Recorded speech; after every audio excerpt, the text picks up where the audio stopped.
Alors ici, pour vous parler des différents ensembles de nombres que vous avez rencontrés jusqu'à présent. On a commencé par exposer l'ensemble des réels sur une droite numérique. Donc vous pouvez garder en tête que l'ensemble des réels, c'est le plus gros des ensembles de nombres que vous connaissez quand vous arrivez au lycée. Il contient en fait tous les nombres que vous avez rencontrés à l'école primaire comme au collège.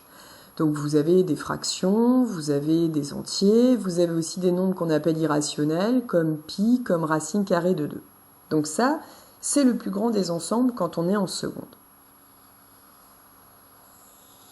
On peut aussi le dessiner sous la forme d'une patate. Donc ça, c'est l'ensemble des réels. Et dans cet ensemble-là, vous allez trouver un tiers, racine carrée de 2, moins 3, 4, 5 huitièmes. Donc voilà, une infinité de nombres. Et à l'intérieur de cet ensemble des réels, on va considérer un ensemble un peu plus petit, qui est l'ensemble des rationnels. L'ensemble des rationnels, c'est l'ensemble des nombres qui peuvent s'écrire sous la forme d'une fraction. Je rappelle que une fraction, c'est un quotient de 2 entiers relatifs avec le dénominateur qui est non nul. Donc, par exemple, un tiers, c'est une fraction. 5 huitièmes, c'est une fraction.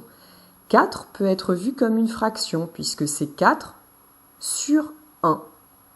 Moins 3 peut également être vu comme une fraction, moins 3 sur 1. Donc, dans cet ensemble des réels, on peut considérer un ensemble plus petit qui va contenir les fractions que je viens d'évoquer. Donc cet ensemble-là, c'est un ensemble qui est plus petit, qui est l'ensemble des rationnels. Dans cet ensemble des rationnels, on peut considérer maintenant un ensemble un peu plus petit, qui va être l'ensemble des décimaux, c'est-à-dire l'ensemble des nombres qui possèdent une écriture décimale, c'est-à-dire qui ont une écriture dont le nombre de chiffres après la virgule est limité. Donc c'est le cas par exemple de moins 3, c'est le cas de 4, c'est également le cas de 5 huitièmes, qui est égal à 0,625. C'est aussi le cas de, 1,31, qui peut s'écrire sous la forme d'une fraction décimale, 131 sur 100. Et je rappelle que la définition d'un décimal, c'est justement qu'il possède une écriture sous forme de fraction décimale. Donc ici, on peut repérer dans cet ensemble de rationnels des décimaux. Il y en a un ici, il y a mon 4 de tout à l'heure, il y a 5 huitièmes, il y a moins 3 qui est aussi un décimal. Par contre, il n'y a pas un tiers. Un tiers n'a pas d'écriture décimale. Son écriture ici est infinie après la virgule, 0,33333 indéfiniment. Donc moi, je ne vais considérer que les nombres décimaux, et je les entoure, pour créer un ensemble qui va être inclus dans l'ensemble des rationnels, c'est-à-dire inclus dans mon sac bleu. Donc ce sera mon sac mauve ici, que j'appelle D.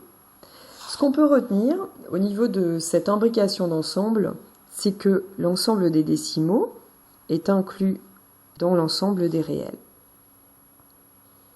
Vous verrez au cours de l'année, et vous l'avez vu quand vous étiez en primaire ou au collège, qu'on peut considérer des ensembles encore inclus dans l'ensemble des décimaux, qui sont les ensembles des entiers naturels et des entiers relatifs.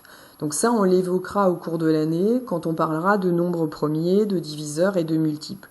Pour l'instant, dans cette première partie, on en manipule 3, décimaux, rationnels, réels, en gardant bien cette suite d'inclusion.